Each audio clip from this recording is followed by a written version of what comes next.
Recently, 3 Muslims were killed in Chapel Hill, North Carolina by a self-proclaimed atheist. The story was big news in large part because it was a man bites dog story. Currently, people are murdered every day in the name of Allah. For 1,000 years, Christians killed in the name of Christ. And Jews canonized the genocidal slaughter of every living thing in Canaan.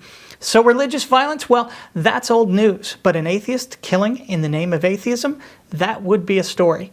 At this point, we don't know if atheism had anything to do with the murders, but all kinds of people came crawling out of the woodwork to say, see, this is what your anti-religious, anti-theist rhetoric leads to.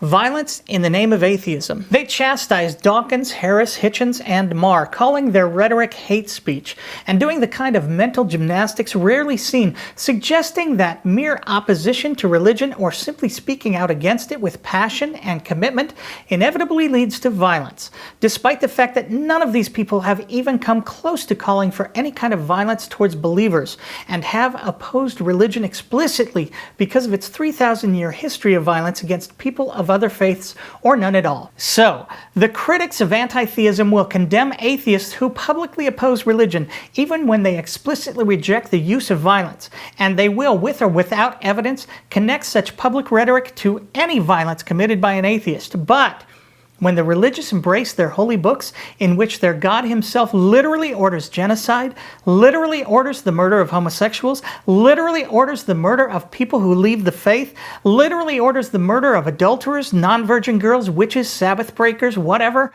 when their Lord says that everyone who doesn't believe in him will be violently tortured forever and ever simply for not believing, well, apparently that's not hate speech at all. That's just religion. And those kinds of rhetorical flourishes have absolutely no connection at all to the 3,000 years of violence done in the name of God. Dawkins and Harris should shut up and their books should go unread.